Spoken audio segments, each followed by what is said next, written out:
ચલો વિદ્યાર્થી મિત્રો, ગઈકાલે આપણે વિદ્યુતભાર વિશેની માહિતી આપતા હતા. આજે પણ મારે થોડું વિદ્યુતભાર વિશે વધારે કહેવું છે. ગઈકાલે મેં છેલ્લો પ્રશ્ન વિદ્યુતભારનું ક્વોન્ટમીકરણ સમજાવ્યું હતું, જે અહીંયા તમને દેખાતું જ હશે. એની અંદર એક છેલ્લી બાબત મારે કહેવાની રહી ગઈ હતી કે ભાઈ વિદ્યુતભારનો એસઆઈ એકમ કુલમ છે. તો આ કુલમની વ્યાખ્યા શું બને છે? ગઈકાલે છેલ્લે મારે આ વસ્તુ સમજાવવાની હતી, એ રહી ગયેલી હતી. ચલો ભાઈ, આજે કુલમની અંદર થોડી બાબત વધારે સમજાવું છું. તો વિદ્યુતભારનો એસઆઈ એકમ કુલમ અને એની વ્યાખ્યા થોડી આજે સમજીએ. ભાઈ, એક કુલમ એટલે શું? એક કુલમ, તો કુલમની વ્યાખ્યાની અંદર એકદમ સિમ્પલ જ છે કે ભાઈ એક તાર લઈએ છીએ. માની લો આપણે એક આ તાર ધ્યાનમાં લીધો. આ તારની અંદર હું 1 એમ્પિયર વિદ્યુત પ્રવાહ પસાર કરું છું. તમને ખબર છે ભાઈ, વિદ્યુત પ્રવાહનો એકમ એમ્પિયર. તો હું આ તારની અંદર 1 એમ્પિયર વિદ્યુત પ્રવાહ પસાર કરું છું. 1 એમ્પિયરનો વિદ્યુત પ્રવાહ પસાર કર્યો છે. તો આ તારની અંદર 1 સેકન્ડની અંદર પસાર થતા વિદ્યુત ભારના જથ્થાને 1 સેકન્ડની અંદર પસાર થતો વિદ્યુત ભારનો જથ્થો એ જથ્થાને આપણે 1 કુલમ કહી શકીએ. ફરીથી ભાઈ, 1 કુલમની વ્યાખ્યા એકદમ સિમ્પલ છે કે કોઈ વાહક તારની અંદર 1 એમ્પિયર વિદ્યુત પ્રવાહ પસાર કરતા 1 સેકન્ડની અંદર પસાર થતા વિદ્યુતભારના જથ્થાને 1 કુલમ કહેવામાં આવતું હોય છે. પછી આપણે એ પણ કહી દીધું હતું કે ભાઈ વિદ્યુતભાર, મૂળભૂત વિદ્યુતભાર એટલે ઈનું મૂલ્ય 1.6 ગુણ્યા 10⁻⁹ કુલમ છે. ભાઈ આ ખાસ યાદ રાખવાનું છે તમારે. ઈ બરાબર 1.6 ગુણ્યા 10⁻⁹ કુલમ. બીજું કહી દઉં, વિદ્યુતભારનો CGS એકમ, જો કે આનો ઉપયોગ આપણે ખાસ થતો નથી, પરંતુ તો પણ તમારે યાદ રાખવાનું થશે. એને કહેવામાં આવે ESU. એનો મતલબ ઇલેક્ટ્રોસ્ટેટિક યુનિટ. મેં આગળ તમને માહિતી આપી દીધેલી હતી. બંને વચ્ચેનો સંબંધ 1 કુલમ બરાબર 3 ગુણ્યા 10⁹ ESU. આ યાદ રાખશો તો વધારે સારું, જો કે આનો ઉપયોગ આપણે એટલો બધો ખાસ થતો નથી. બીજું ભાઈ, વિદ્યુતભારનું પારિમાણિક સૂત્ર શું? વિદ્યુતભારનું પારિમાણિક સૂત્ર શું બને? જો વિદ્યુતભારના પારિમાણિક સૂત્રની અંદર થોડી વાત કરી દઉં તો 2 રીતે લખી શકાય છે. એક રીત કે જે વિદ્યુતભાર તરીકે આપણે જો તેને ધ્યાનમાં લઈએ તો M0, L0, T0 અને વિદ્યુતભાર માટે Q લખી દેવા. અને Qની કેટલી ઘાત બની જશે? 1 ઘાત. વિદ્યુતભાર છે તો વિદ્યુતભાર માટે ઓનલી ફોર Q. આની અંદર કોઈ દળ નથી. વિદ્યુતભારમાં કોઈ દળ ના હોય, લંબાઈ ના હોય, સમય ના હોય. માત્ર ને માત્ર શું બની જશે? Q જ બની જશે. બીજું જો અમારે પારિમાણિક સૂત્ર લખવું હોય તો તમને ખબર છે કે ભાઈ પ્રવાહ બરાબર વિદ્યુતભાર Q ભાગ્યા સમય. તો વિદ્યુતભાર બરાબર શું લખાય? પ્રવાહ ગુણ્યા સમય. વિદ્યુતભાર બરાબર શું લખાશે? પ્રવાહ ગુણ્યા સમય. તો જો મારે બીજું પારિમાણિક સૂત્ર લખવું હોય તો M0, L0, ભાઈ જો આ સમય આવ્યો, વિદ્યુતભારની જગ્યાએ પ્રવાહ ગુણ્યા સમય. તો સમય માટે મેં લખી દીધો T1 અને પ્રવાહ માટે મેં લખી દીધો A1. બંને પારિમાણિક સૂત્રો થોડા યાદ રાખવાના થશે. એકલું વિદ્યુતભાર માટે લખું તો Q1 અને પ્રવાહના સંદર્ભમાં લખીએ તો સમય T1 અને પ્રવાહ A1. 2 પારિમાણિક સૂત્રો એના બનતા હોય છે. બીજી એક બાબત થોડી કહી દઈએ. કોઈ પણ પરમાણુનો મારે વિદ્યુતભાર લખવો છે, પરમાણુ, તો ભાઈ પરમાણુનો વિદ્યુતભાર કેટલો હોય? જો ભાઈ ખાસ કહી દઉં છું, પરમાણુમાં આપણને ખબર છે ઇલેક્ટ્રોનની સંખ્યા ઇઝ ઇક્વલ ટુ પ્રોટોનની સંખ્યા સમાન હોય. માની લો હું કહી દઉં છું કે ભાઈ ઇલેક્ટ્રોનની સંખ્યા 10 છે, તો આ 10 ઇલેક્ટ્રોનની સંખ્યા માટે વિદ્યુતભાર કેટલો લખી શકાય? -10 E. જ્યારે પ્રોટોનની સંખ્યા માટે 10 ઇલેક્ટ્રોન હોય તો 10 પ્રોટોન હોય, તો પ્રોટોનની સંખ્યા માટે વિદ્યુતભાર કેટલો લખાય? +10 E. તો કુલ વિદ્યુતભાર કેટલો થાય? કુલ વિદ્યુતભાર is equal to -10 E +10 E, એટલે ટોટલ વિદ્યુતભાર 0 બને. ખાસ યાદ રાખજો, પરમાણુની અંદર કુલ વિદ્યુતભાર હંમેશા 0 જ બને. કોઈ પણ પરમાણુનો કુલ વિદ્યુતભાર 0 હોય. પરમાણુ વિદ્યુતભારની દ્રષ્ટિએ તટસ્થ કહેવાય. પરમાણુ વિદ્યુતભારની દ્રષ્ટિએ કેવો કહેવાય? તટસ્થ. કેમ ભાઈ તટસ્થ? કારણ કે ઇલેક્ટ્રોનની સંખ્યા અને પ્રોટોનની સંખ્યા કેવી બને છે? સમાન બને છે. એટલા માટે. બીજી હજી એક થોડી બાબત ધ્યાનમાં લઈએ તો કોઈ વિદ્યાર્થી સાહેબ આ કઈ રીતે લખ્યું? -10 તમે લખ્યા, +10 લખ્યા. હવે તમારે ભૂલવું ના જુઓ, વિદ્યુતભારનું ક્વોન્ટમીકરણ ક્યુ બરાબર કયું સૂત્ર ભણાવ્યું હતું? એની. વિદ્યુતભારના ક્વોન્ટમીકરણમાં કયું સૂત્ર ભણાવ્યું હતું? ક્યુ બરાબર એની. મેં તમને કીધું હતું કે ઇલેક્ટ્રોન હોય તો આ વિદ્યુતભાર કેવો બનશે? ઋણ. ભાઈ સંખ્યા કેટલી છે? મેં ઇલેક્ટ્રોનની સંખ્યા લખી હતી 10, તો અહીંયા સિમ્પલ વસ્તુ લખી દેવાની 10. અને ઇલેક્ટ્રોન માટે મૂળભૂત વિદ્યુતભાર કયો આપણે બની જશે? -E. આ જ રીતે પ્રોટોન માટે લખવું હોય તો ક્યુ બરાબર એની જ. n પ્રોટોનની સંખ્યા કેટલી છે ભાઈ? કેટલી? 10. ઓકે. E કેટલા છે ભાઈ? પ્રોટોનનો વિદ્યુતભાર આપણા માટે +E, તો પ્રોટોનનો વિદ્યુતભાર થઈ ગયો +10E. આ ઇલેક્ટ્રોનનો વિદ્યુતભાર થઈ ગયો, એટલે -10E ઇલેક્ટ્રોન માટે +10E પ્રોટોન. બંનેનો સરવાળો કર્યો તો કુલ વિદ્યુતભાર આપણને કેટલો મળી જાય છે? 0 મળી જાય છે. હવે ચલો, કોઈ વિદ્યાર્થી કે સાહેબ જુદા જુદા પરમાણુઓ માટે મારે થોડા વિદ્યુતભારની ચર્ચા કરવી છે. જુદા જુદા કણો માટે ખાસ આ કણોનો ઉપયોગ ઘણી જગ્યાએ એનો ઉપયોગ થતો હોય છે. ચલો, કણ એના ઉપરથી મારે એના વિદ્યુતભાર લખવા છે અને એના થોડી દળની પણ ચર્ચા કરવી છે. ઇલેક્ટ્રોનની જ્યારે હું વાત કરું તો ઇલેક્ટ્રોનનો વિદ્યુતભાર કયો બની જાય? Simple, -E.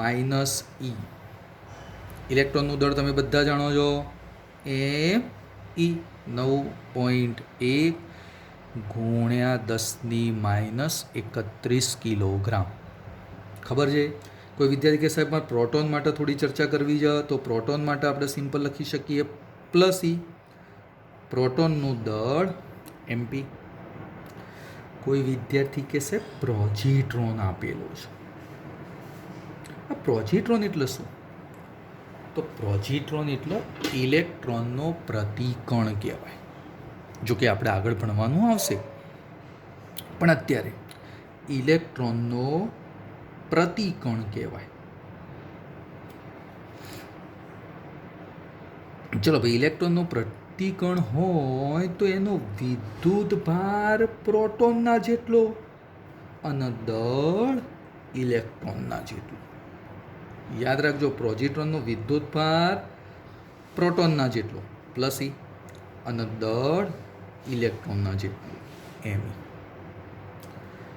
એવી જ રીતે ચલો હાઇડ્રોજન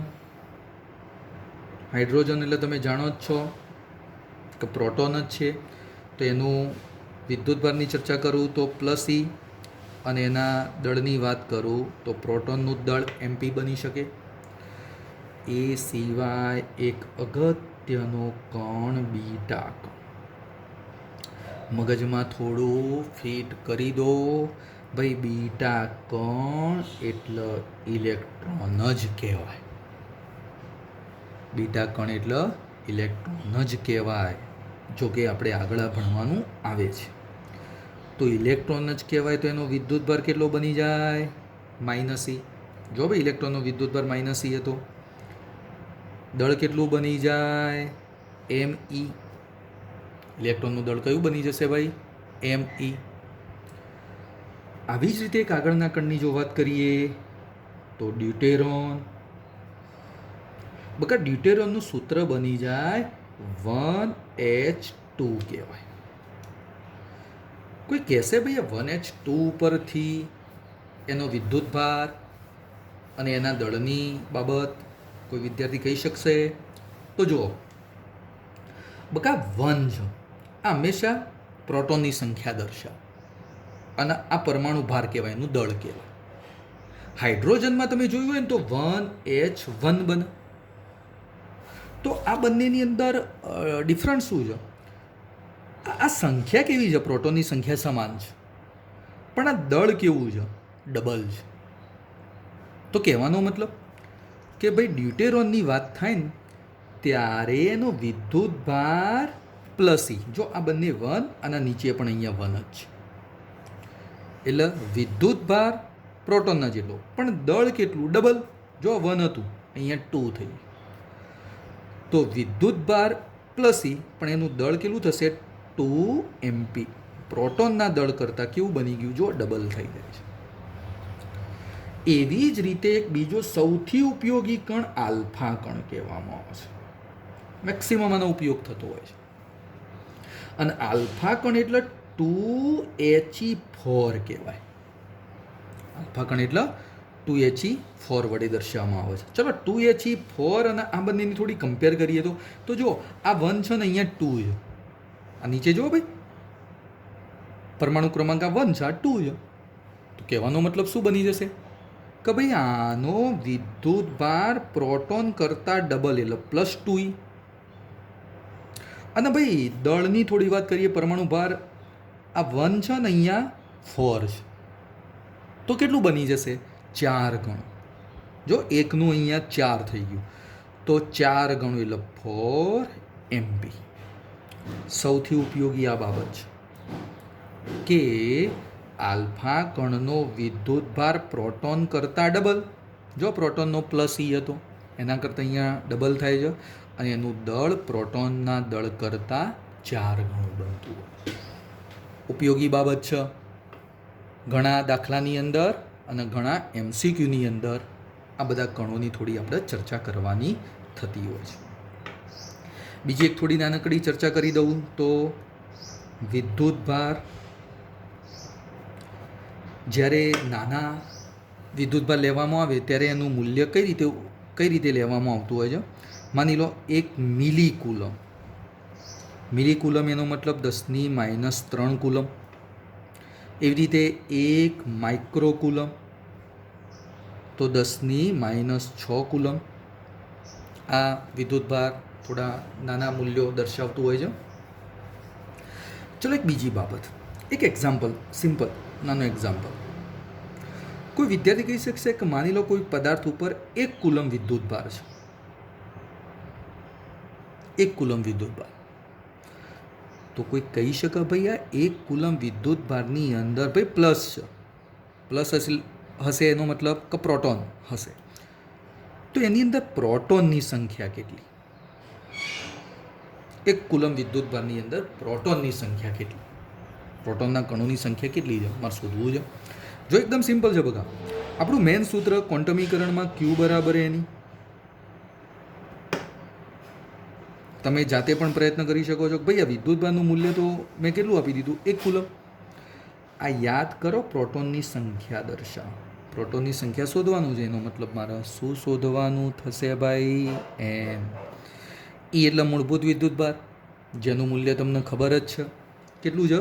1.6 × 10⁻19. જો આવ્યું 1.6 × 10⁻19 કુલમ. તો ચલો બઘા n ઇઝ ઇક્વલ ટુ શું લખી શકાશે?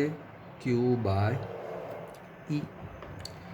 ચલો ભાઈ Q1 E 1.6 × 10⁻19. ચલો બઘા કેલ્ક્યુલેટરની મદદથી શોધી શકીએ. જવાબ તમારે જાતે લાવવાનો થશે. આમાં શું દર્શાવશે? 1 કુલમ વિદ્યુત ભારની અંદર પ્રોટોનની સંખ્યા આપશે. સમથિંગ 0.625 જેવો જવાબ આવતો હોય છે. તમે જાતે લઈ દેજો. આ 1 કુલમ વિદ્યુત ભારની અંદર પ્રોટોનની સંખ્યા દર્શાવે છે. -19 ઉપર જશે, +19 બનતું હોય છે. આ તમારે જાતે મૂલ્ય લાવવાનું થશે.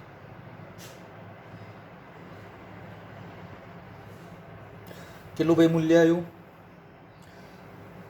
લાવી દીધો જવાબ? તો જો ભાઈ મેં હમણાં કીધું ને કેટલું સમથિંગ મૂલ્ય 0.625 ગુણ્યા 10ની -19 ઉપર ગયા એટલે +19 બનતું હોય છે. આટલા પ્રોટોનની સંખ્યા બને. વિચાર કરો, 1 કુલમ વિદ્યુતભાર લઉં તો 10⁻19 બહુ વધારે સંખ્યા કહેવાય. 1 કુલમ વિદ્યુતભાર. એટલા માટે આ 1 કુલમ વિદ્યુતભાર એ મોટું મૂલ્ય ધરાવે છે, ખૂબ મોટું છે. એની અંદર પ્રોટોન 10⁻19 જેટલા હોય. એટલા માટે આપણે અમુક વખતે આ વિદ્યુતભારના નાના મૂલ્યો સાથે કામ કરવું પડે છે. આ વિદ્યુતભારના મૂલ્યો થોડા નાના છે, એની સાથે આપણે કામ કરવું પડતું હોય. તો આ વિદ્યુતભાર વિશેની મેં સંપૂર્ણ માહિતી આપી દીધી. સૌથી પહેલી કહી દઉં બાબત કે વિદ્યુતભાર કઈ રીતે મને મળતો હોય છે. ફટાફટ ઝડપથી રિપીટ કરી દઉં તો સૌથી પહેલાં મેં વિદ્યુતભારનો મુદ્દો આ રીતે સમજાવ્યો હતો. ઝડપથી અહીંયા જોતા રહેજો ફટાફટ. ચલો મિત્ર, ઇલેક્ટ્રોમેગ્નેટિઝમ. હવે મારે એની કહેવાની જરૂર નથી, 2 ભાગમાં વહેંચાયેલું છે. આપણે ઇલેક્ટ્રોસ્ટેટિક ભણીએ છીએ. વિદ્યુતભાર એના સમજૂતી માટે સૌથી પહેલાં મેં દળની થોડી ચર્ચા કરી હતી. દળ સંપૂર્ણ માહિતી આપી દીધેલી હતી. દળ આંતરિક ગુણધર્મ છે, એવી રીતે વિદ્યુતભાર પણ આંતરિક ગુણધર્મ છે. વિદ્યુત બળ આકર્ષી, અપાકર્ષી 2 રીતનું લાગતું હોય છે. ભાઈ કેમ 2 રીતનું લાગ્યું? કારણ કે વિદ્યુતભારના 2 પ્રકાર હોય છે. એ સમજાવવા માટે ચલો ભાઈ મેં અહીંયા માહિતી આપી દીધેલી હતી. કાચના સળિયાને રેશમના ટુકડા સાથે ઘસીતા હતા. એક ધન બનતો હતો, એક ઋણ બનતો હતો. એક ઇલેક્ટ્રોન ગુમાવે, બીજો ઇલેક્ટ્રોન મેળવે. ધન ઋણ. એટલા માટે વિદ્યુતભારના 2 પ્રકાર. 2 પ્રકાર બનતા હતા. એટલા માટે સજાતીય વિદ્યુતભારો હોય. જો ભાઈ મેં અહીંયા લખેલું છે, વિદ્યુતભાર કેવા છે?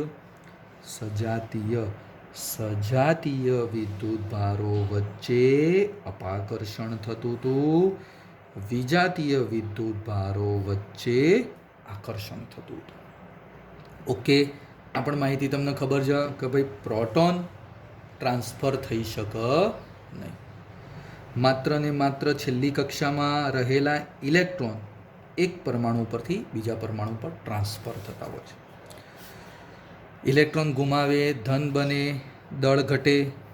ઇલેક્ટ્રોન મેળવે, ઋણ બને, દળ વધે છે.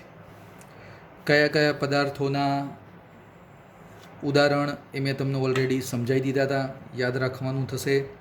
વિદ્યુતભાર વિશે થોડી પ્રાઇમરી માહિતી. અદિશ રાશિ છે, 2 પ્રકાર ધરાવે છે. વિદ્યુતભારના એકમની થોડા CGS એકમની પણ ચર્ચા કરી દીધી હતી. વિદ્યુતભારના 2 પ્રકાર, ધન અને ઋણ. બીજી બાબત કે વિદ્યુતભારના 2 પ્રકારની સૌથી પહેલાં માહિતી કોને આ લીધી? તો થોડું મગજમાં યાદ રાખજો. એની સૌથી પહેલાં માહિતી આપેલી હતી બેન્જામિન ફ્રેન્કલિન નામના વૈજ્ઞાનિકે. યાદ રાખવાનું થશે. બીજું કે ભાઈ વાહક પદાર્થ લોખંડ, તાંબુ, એલ્યુમિનિયમ એની અંદર વિદ્યુતભારનું વહન થઈ શકે છે, જ્યારે અવાહક પદાર્થની અંદર પ્લાસ્ટિક, રબર, કાચ એમાં વિદ્યુતભારનું વહન થઈ શકતું નથી. ચલો એના પછીની માહિતી, અર્થિંગની પણ થોડી માહિતી આપી દીધી હતી. અર્થિંગની અંદર આપણા ઘરે જે સ્વિચ બોર્ડ હોય એમાં પ્લગ 3 પોઈન્ટ હોય.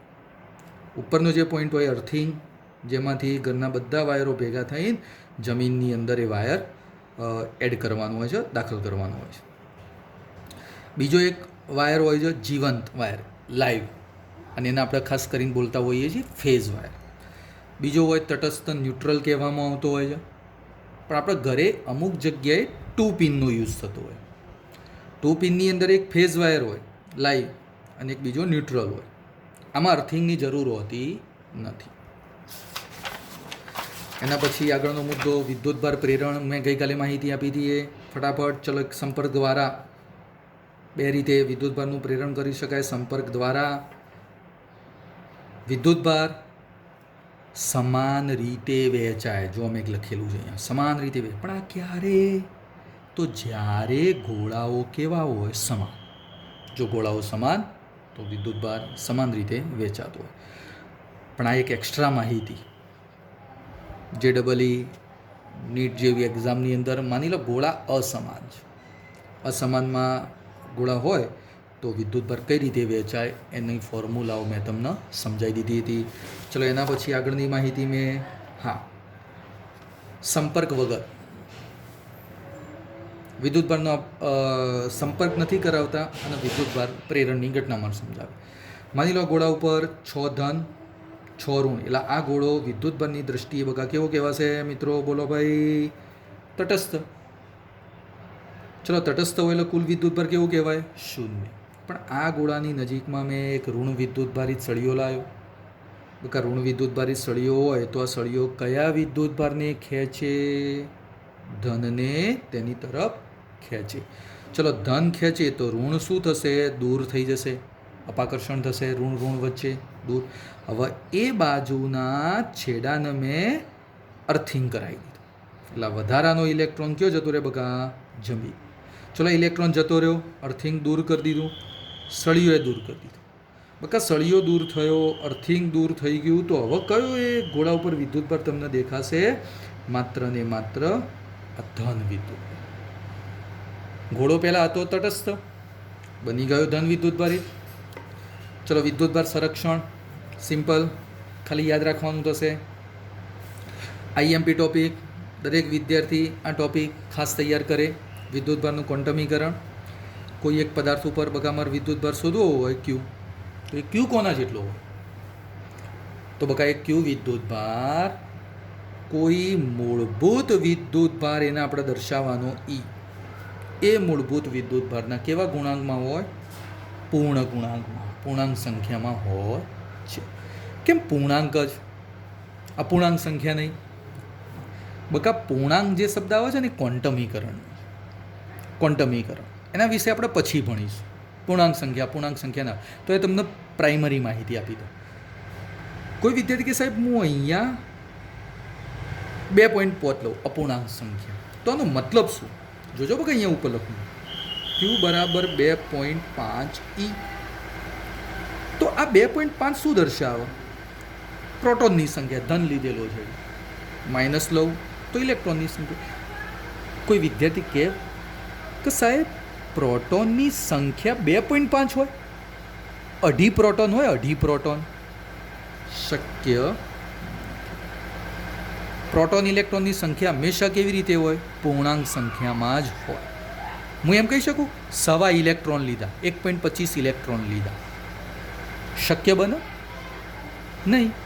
એટલા માટે બકા આ n કેવી સંખ્યા દર્શાવે? પૂર્ણાંક સંખ્યા જ દર્શાવે. આ બધી માહિતી આપી દીધી. ભાઈ વિદ્યુતભાર, મૂળભૂત વિદ્યુતભાર એટલે એ પ્રાથમિક એકમ કહેવાય. પૂર્ણાંક સંખ્યા સૌથી પહેલાં માહિતી કોની આપી હતી? ફેરેડે નામના વૈજ્ઞાનિકે આપી હતી. પ્રાયોગિક માહિતી કોને આપી હતી? મિલિક નામના વૈજ્ઞાનિકે આપી હતી. વ્યવહારમાં મૂળભૂત વિદ્યુતભારનું મૂલ્ય આટલું હોય છે. વિદ્યુતભારને પારખતું સાધન ભાઈ ધન જ ઋણ જ નક્કી કરવો છે. કોની મદદથી? ઇલેક્ટ્રોસ્કોપની મદદથી કરી શકાય. વિદ્યુતભારનો SI એકમ કુલમ. બધી માહિતી બગા મેં ગઈકાલે તમને ઓલરેડી સમજાવી દીધી. કુલમની વ્યાખ્યા પણ મેં કહી દીધી. એક કુલમ, વિદ્યુતભારનો CGS એકમ, વિદ્યુતભારનું પારિમાણિક સૂત્ર, બધી માહિતી મેં આપી દીધી. આ એક ટેબલ પણ તમારે થોડું યાદ રાખવાનું થશે. યાદ રાખવાનું ખાસ ઉપયોગી છે. જુદા જુદા કણો, એમના વિદ્યુતભાર અને એમના દળ વિશેની માહિતી. ચલો મિત્રો, હવે આ ચેપ્ટરનો સૌથી ઉપયોગી ટોપિક કુલમનો નિયમ. સૌથી ઉપયોગી. જો આ સૂત્ર તમને ના આવડે તો 5 ચેપ્ટર સુધી સતત તમને તકલીફ પડે છે. એટલે બરોબર ધ્યાનથી સમજો. કુલમનો નિયમ જેવી રીતે પ્રકરણ 8 ધોરણ 11 દળ, બે દળ ધરાવતા પદાર્થ શું લાગે ભાઈ?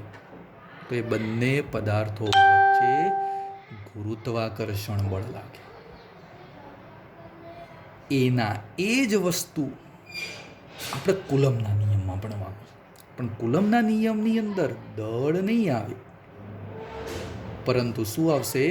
વિદ્યુત ભાર આવશે. તો ચલો બકા, કુલમનો નિયમ ખૂબ જ ઉપયોગી, મોસ્ટ આઈએમપી ટોપિક.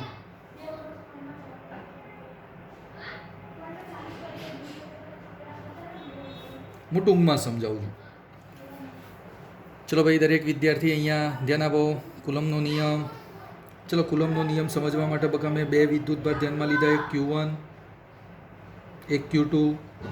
બે વચ્ચેનું અંતર મેં R ધ્યાનમાં લીધું. બે વચ્ચેનું અંતર બકા મેં R ધ્યાનમાં લીધું.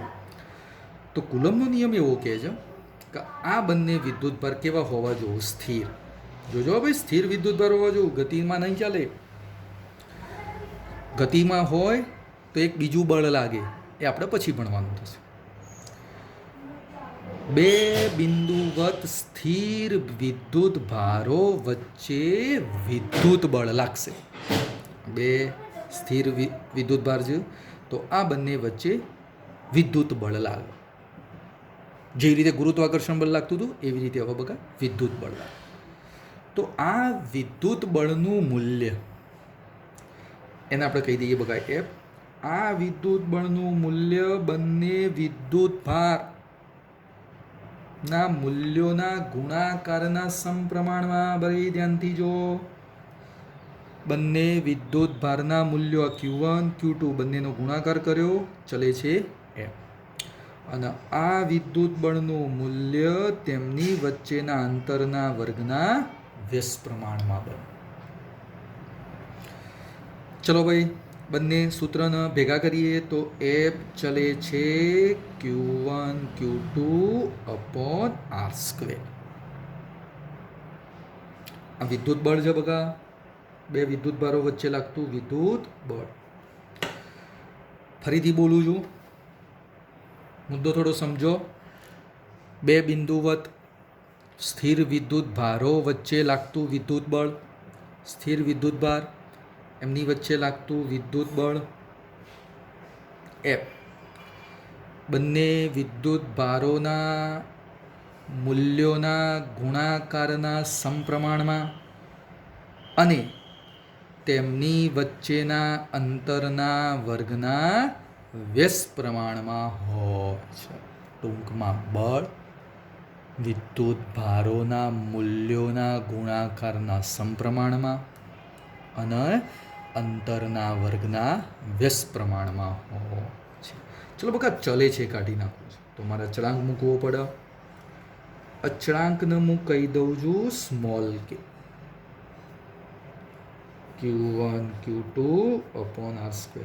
બકા યાદ છે ગુરુત્વાકર્ષણમાં આના સૂત્ર કઈ રીતે લખતા હતા?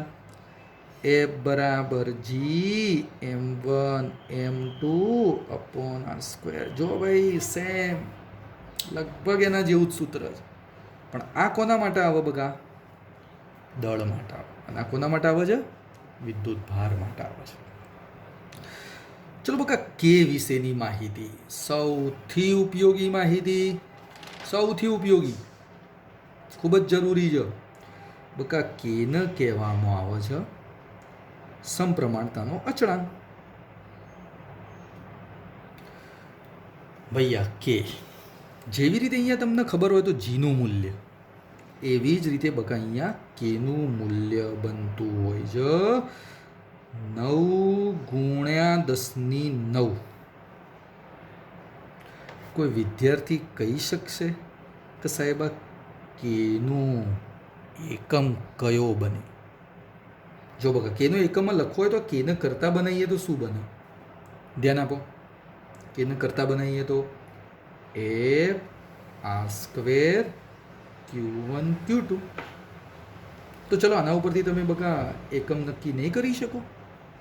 ભાઈ આટલું તો આવડતું જ હોવું જોઈએ, ધોરણ 11 મુજબ ભાઈ. હો, તો ચલો, F એટલે બળ ન્યૂટન, R એટલે અંતર મીટર², એક વિદ્યુત ભાર કુલમ, બીજો વિદ્યુત ભાર કુલમ, તેનો મતલબ કુલમ². અમુક વખતે આનું પારિમાણિક સૂત્ર પણ આપણે ધ્યાનમાં રાખવું પડતું હોય છે. ચલો, પારિમાણિક સૂત્ર ન્યૂટન છે ભાઈ, અહીંયા જો હું લખું છું ન્યૂટન. ચલો ન્યૂટન માટે m1 l1 t-2. જો બગા ન્યૂટન અહીંયા લખેલું છે. ચલો ભાઈ મીટર સ્ક્વેર બોલ ભાઈ, ઓ ભાઈ બોલ. L2 વિદ્યુત ભાર. સાહેબ વિદ્યુત ભાર માટે ક્યુ વાળું એ વાળું ગમે તે લખી શકો, તો હું એ વાળું લખું છું. હમણાં તમને આગળ ભણાવ્યું ભાઈ. વર્ક છે A2 T2. યાદ છે ને વિદ્યુત ભાર A1 T1 યાદ આવે છે ભાઈ, A1 T1 તો વર્ક છે. તો ચલો આનું સાદું રૂપ લઈએ તો પરિમાણિક સૂત્ર શું બનશે? m1 l3. હા, પછી ટીની માઇનસ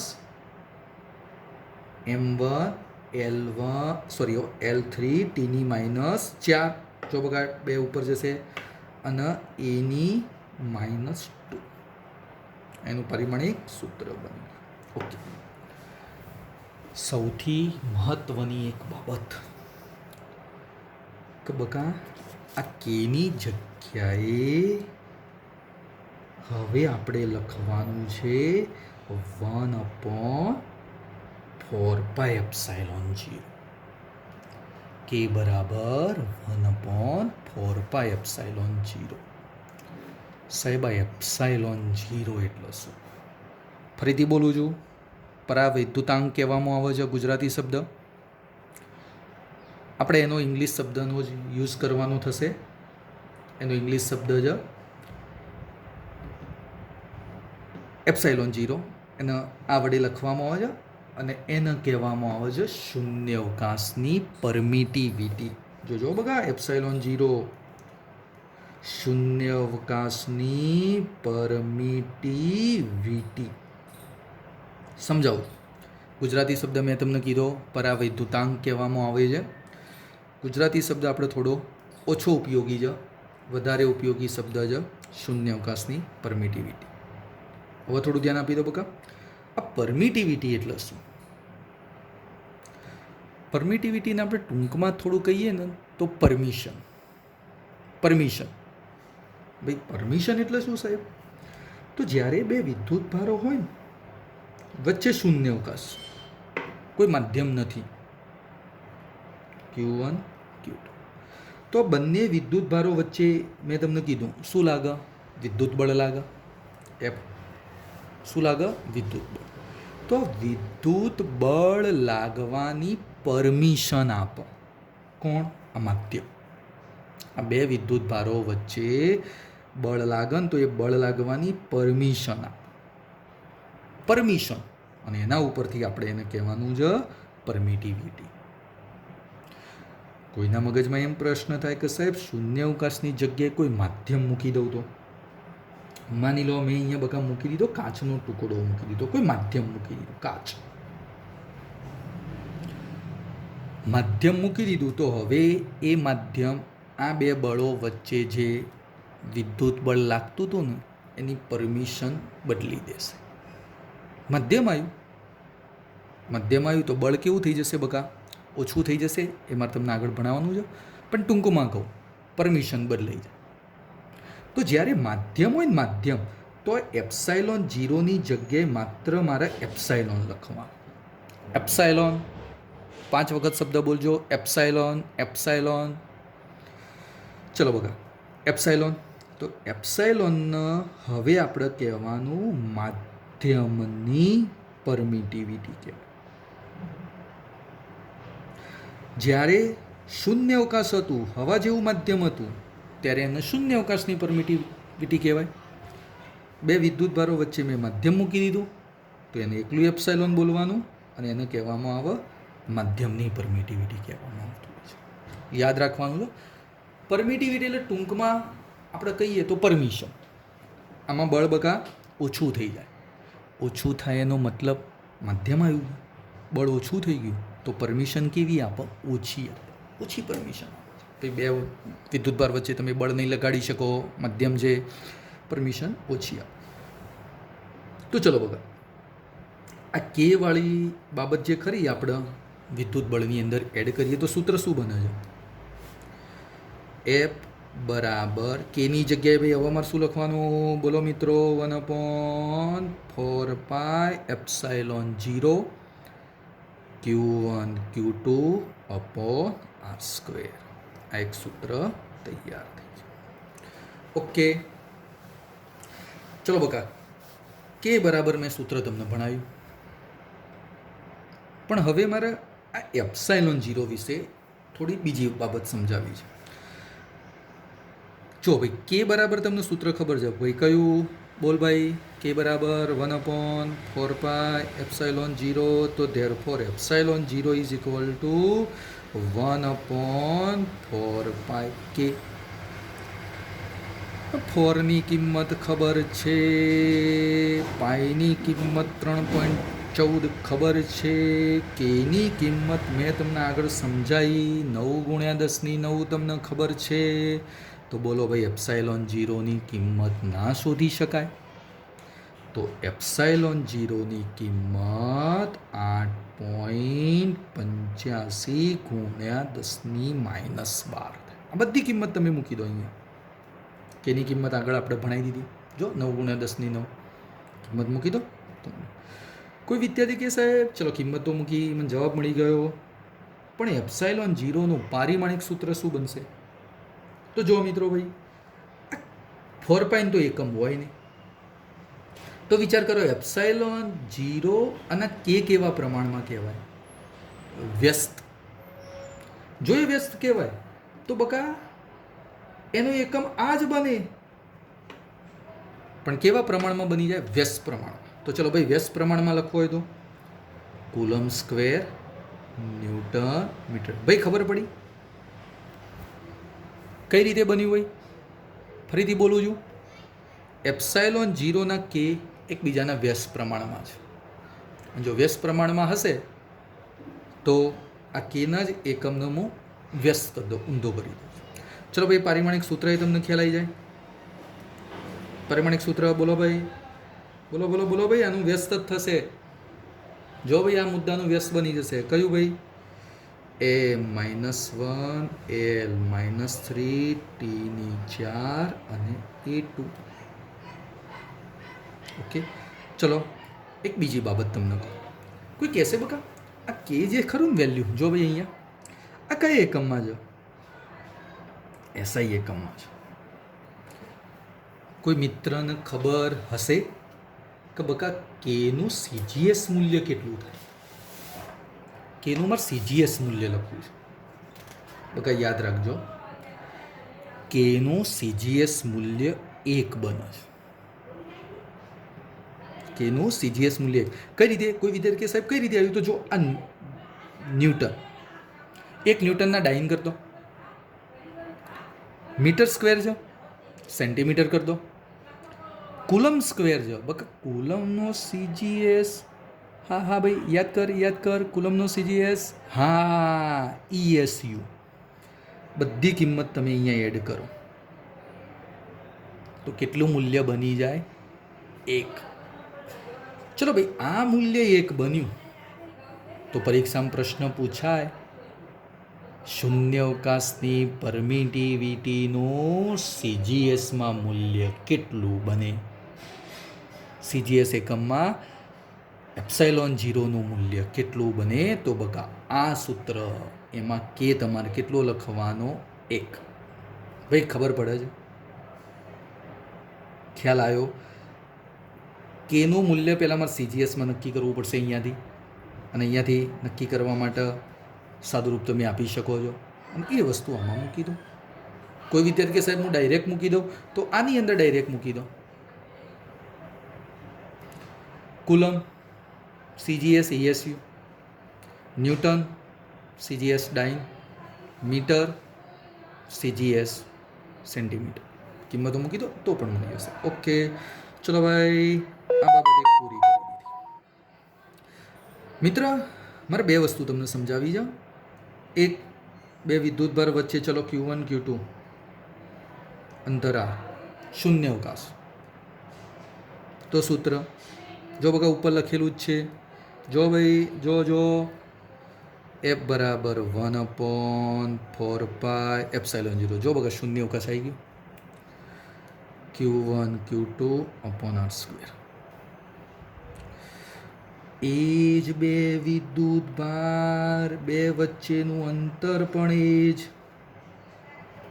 પણ હવે બે વિદ્યુત ભાર વચ્ચે માધ્યમ મૂકી દીધું ભાઈ.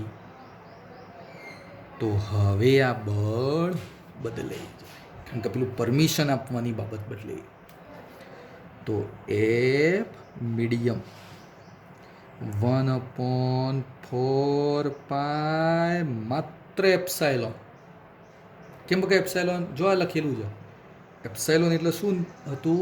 માધ્યમની પરમિટિવિટી. તો અહીંયા માધ્યમની પરમિટિવિટી આવી ગઈ. બોલો બકા વિદ્યુત ભાર બદલ્યા મેં? ના. અંતર બદલ્યું? ના.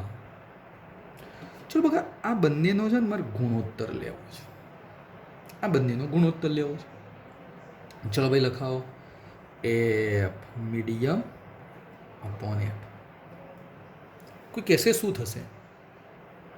આ બંને સ્ટેપ અહીંયા લખી દઈએ, પણ એના કરતાં જો બગા આ તો સમાન છે. ગુણોત્તર લો તો આ તો પદ શું થઈ જશે? ઉડી જશે. ચલો 4π ઉડી જશે, એ પણ સમાન છે. તો વધશે શું? કોઈ કહેશે કઈ બાબત વધશે? જો એફએમ ઉપર છે, કયું બગા? એફએમ પદ ઉપર છે, તો આની અંદર શું બનશે?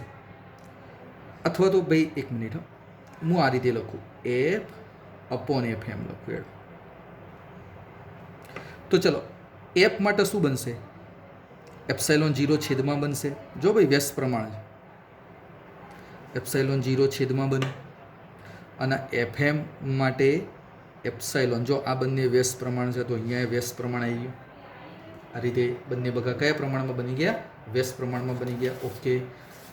હવે કોઈ કહેશે ભાઈ આપણે એપ્સાયલોન અપોન એપ્સાયલોન 0, આ બધા ધ્યાન ઉપયોગી બાબત છે ભાઈ. એપ્સાયલોન અપોન એપ્સાયલોન 0 ને કહેવામાં આવે epsilon R. Epsilon upon epsilon 0 ને આપણે કહીશું એપ્સાયલોન આર. એપ્સાયલોન આર પાછું સાહેબ આવ્યું, કેટલા શબ્દો આવે છે જો ને લે. આ એપ્સાયલોન આવ્યો, એપ્સાયલોન 0 આવ્યો, એપ્સાયલોન આર આવ્યો, ને એપ્સાયલોન આર ને કહેવામાં આવે છે સાપેક્ષ પરમિટિવિટી. અને કહેવામાં આવે સાપેક્ષ પરમિટિવિટી. અમુક વખતે એપ્સાયલોન આરની જગ્યાએ કેપિટલ કે લખવામાં આવે છે. અને આ કેપિટલ કે તો સૌથી ઉપયોગી મુદ્દો, એને કહેવામાં આવે માધ્યમનો ડાઇલેક્ટ્રિક અચળાંક કહેવાય, કોન્સ્ટન્ટ છે. ભાઈ કોઈ વિદ્યાર્થી કહી શકે કે સાહેબ કેનો એકમ મારે લખવો છે? બકા કેના એકમ હશે. જો કે એટલે એપ્સાયલોન અપોન એપ્સાયલોન 0. બકા એપ્સાયલોનનો એકમ ને એપ્સાયલોન 0 નો એકમ સમાન ઉડી જશે. તો આ કે એકમ અને પરિમાણ રહિત બને. એને એકમ ના હોય, એને પારિમાણિક સૂત્ર પણ હોય. તો બોલો ભાઈ આ સૂત્ર શું બન્યું? F upon FM is equal to dielectric અચળાંક કે. અને એના ઉપરથી માં લખવું હોય તો એફએમ બરાબર એફ અપોન કે. હે એક અગત્યની બાબત બની. શું કહેવા માંગે છે ભાઈ આ બાબત? આ કયું બળ? કયું ભાઈ? માધ્યમમાં બે વિદ્યુત ભારો વચ્ચે લાગતું બળ, માધ્યમમાં બળ. અને આ એફ એટલે કયું? શૂન્ય અવકાશ. તો માધ્યમ વાળું બળ કેટલું બનશે? શૂન્ય અવકાશમાં લાગતા બળના કેમાં ભાગનું બને. અને કે એટલે શું? માધ્યમનો ડાઇલેક્ટ્રિક અચળાંક. યાદ રાખો, જો બકા મધ્યમમાં બળ ઘટી ગયું, કેટલું ઘટી ગયું? કેમાં ભાગનું થઈ ગયું. મધ્યમમાં બળ બકા કેટલું બની ગયું? કેમાં ભાગનું બની જતું હોય છે.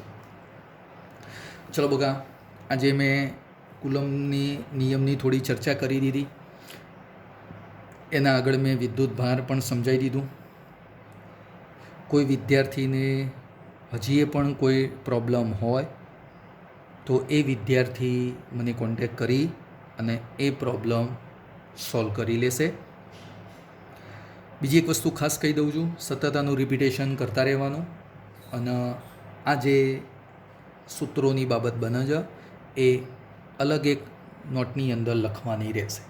સૂત્રો લખો, સૂત્રો જેટલા વધારે આવડશે એટલા તમને MCQ આવડશે, અને MCQ આવડશે તો તમને JEE, નીટ, ગુજકેટ જેવી એક્ઝામમાં તમને ઘણો ફાયદો થશે. આના વિશે વધારે માહિતી હું આવતીકાલે કહીશ. આજે આટલા સુધી. Okay, thank you.